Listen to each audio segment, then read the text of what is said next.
রক্তের হোলি খেলা আর আগুনের লেলিহান শিখা। হ্যাঁ, আপনি ঠিকই শুনেছেন যে সুদীর্ঘ 2 মাসের শান্তি আর যুদ্ধবিরতির কফিনে শেষ পেরেকটি আবারও ঠুকে দিল ইরান আর ইসরায়েল।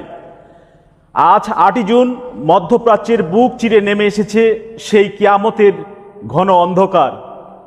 একে অপরের বুক লক্ষ্য করে ঝাঁকে ঝাঁকে বিষাক্ত ডানায় মেলেছে ছুঁড়েছে মরণাস্ত্র ব্যালিস্টিক মিসাইল। পুরো বিশ্ব এখন এক চরম ধ্বংসযজ্ঞের মুখোমুখি।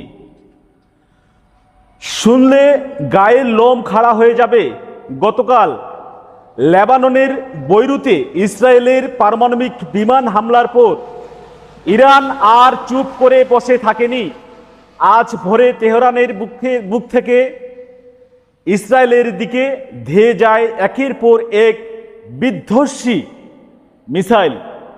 বিকট বিস্ফোরণ কেঁপে উঠল তেল আবিবের আকাশ। কিন্তু ইসরায়েলও দমে যাওয়ার পাত্র নয়। প্রতিশোধের আগুনে অন্ধ হয়ে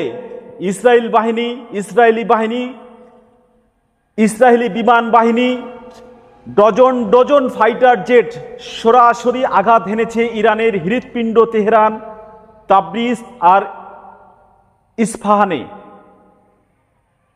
মুহূর্তে বোমা বর্ষণে ধূলিসাৎ হয়ে গেছে ইরানের পরমাণু সুরক্ষা বলয় আর পেট্রোকেমিক্যাল সাম্রাজ্য। চারিদিকে শুধু ধোঁয়া, আগুন আর ধ্বংসের হাহাকার। পরিস্থিতির ভয়াবহতা দেখে খোদ পরাশক্তি আমেরিকার মসনদ কাঁপছে।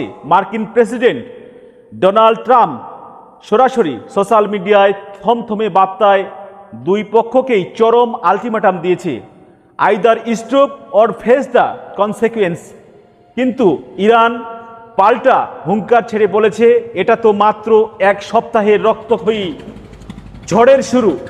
ওদিকে সুযোগ বুঝে ইয়েমেনের হুথিরাও ইসরায়েলের ওপর একের পর এক মিসাইল ডেগে চলেছে। শান্তির পৃথিবী কি তবে শেষ হতে চলল? এই দানবীয় সংঘাত কি আমরা টেনে নিয়ে যাচ্ছি 3য় বিশ্বযুদ্ধের সেই অবধারিত ধ্বংসের দিকে?